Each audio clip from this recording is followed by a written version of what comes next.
ainda muitos erros nesses livros que levam a doutrinas erradas e às vezes até malignas, como é o caso de incentivar a magia. É o caso do livro de Tobias, que ensina a expulsar espíritos malignos usando fumaça de peixe. Se fosse verdade isso, o Senhor e os discípulos não teriam expulsado demônios do modo como fizeram. Mas bastaria fazer um churrasco de peixe e convidar os endemoniados, e ficaria tudo bem, todos libertos pela fumaça. Veja a passagem. O anjo disse-lhe: pega-o pelas guelras, puxa-o para ti. Tobias assim o fez, arrastou o peixe para a terra, o qual se pôs a saltar aos seus pés. O anjo então disse-lhe: abre-o e guarda o coração, o fel e o fígado, que servirão para remédios muito eficazes. Ele assim o fez. A seguir, ele assou uma parte da carne do peixe que levaram consigo pelo caminho. Salgaram o resto, para que lhes bastasse até chegarem a Ragés, na Média. Entretanto, Tobias interrogou o anjo: Azarias, meu irmão, peço-te que me digas qual é a virtude curativa dessas partes do peixe que me mandaste guardar? O anjo respondeu-lhe: se puseres um pedaço do coração sobre as brasas, a sua fumaça expulsará toda espécie de mau espírito, tanto do homem como da mulher, e impedirá que ele volte de novo a eles. Então, até aí, Tobias capítulo 6, versículos 4 a 8. O mesmo livro de Tobias ensina que podemos nos livrar de nossos pecados apenas dando esmolas, o que implica dizer que o Senhor Jesus foi à cruz derramar seu sangue em vão. Ali diz assim no livro de Tobias: porque a esmola livra do pecado e da morte e preserva a alma de cair nas trevas, porque a esmola livra da morte, ela apaga os pecados e faz encontrar a misericórdia e a vida eterna. Tobias 4:11, Tobias 12:9. No entanto, a palavra de Deus nos ensina que o sangue de Jesus Cristo, seu Filho, nos purifica de todo o pecado. 1 João 7. Como você espera que os seus pecados sejam perdoados? Dando esmolas ou confiando pela fé no sangue do Cordeiro de Deus?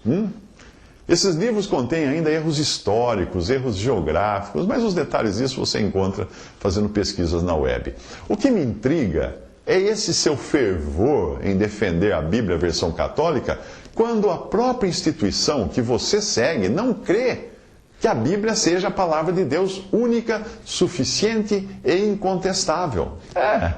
Se você for um bom católico, saberá que as Escrituras ocupam um segundo ou terceiro lugar no status católico romano, pois elas estão sujeitas a outras instituições e aos seus escritos, que lhes são consideradas superiores.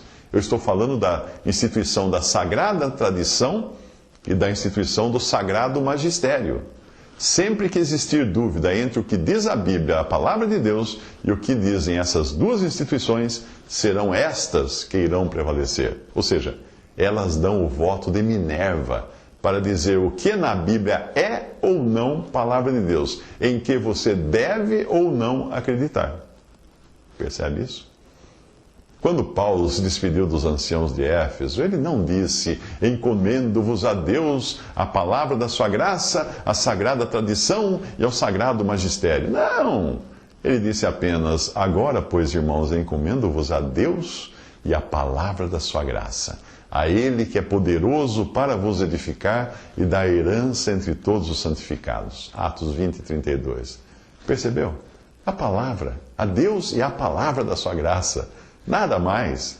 Nem mesmo os encomendou a Pedro ou algum suposto sucessor dos apóstolos.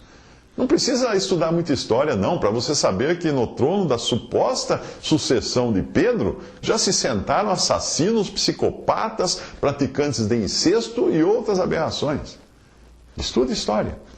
Por esta razão, eu sugiro que não gaste tanta saliva tentando defender a versão católica do Antigo Testamento e procure conhecer melhor o que Deus, e não a instituição católica, o que Deus diz em sua palavra. Porque se você conhecer, poderá crer realmente na obra completa de Cristo e saber que não existe um purgatório para purgar pecados por meio de orações de vivos, de suas esmolas, ou pelo sofrimento dos próprios mortos no purgatório. Porque se alguém tivesse qualquer poder de purgar pecados de si mesmo e de outros, segue-se que Cristo morreu debalde, ou morreu em vão. Gálatas 2:21. Esse desprezo e afronta a Cristo e ao seu sacrifício único e eficaz pode ser visto em forma de tipo nesta passagem. Veja só. Também vi esta sabedoria debaixo do sol, que para mim foi grande. Houve uma pequena cidade em que havia poucos homens, e veio contra ela um grande rei, e a cercou, e levantou contra ela grandes baluartes, e encontrou-se nela um sábio pobre, que livrou aquela cidade pela sua sabedoria, e ninguém se lembrava daquele pobre homem. Eclesiastes 9, de 13 a 15. Não confunda com Eclesiástico, que é o livro deuterocanônico que está na Bíblia Católica. Então, que tal crer realmente no que Jesus disse? Lembrar-se desse pobre homem que libertou a cidade, que libertou o pecador dos seus pecados. Que tal crer nele, no que ele disse, e desfrutar de uma salvação já aqui e agora, ao invés de ficar barganhando com Deus, usando suas esmolas, suas orações, suas míseras boas obras? Para que viver na expectativa de um julgamento final? Se o próprio Senhor afirmou que os que nele creem não entrarão em juízo ou condenação. Veja o que o Senhor diz, o Senhor Jesus diz, nessa versão, vou ler até a versão católica da CNBB. Veja, preste atenção nos tempos dos verbos. Eles demonstram que o perdão e a salvação são coisas que podem agora mesmo ser desfrutadas por todo aquele que crê. Ali diz o Senhor Jesus: em verdade vos digo, quem escuta a minha palavra e crê naquele que me enviou, possui a vida eterna, não vai a julgamento, mas passou da morte para a vida. João 5:24.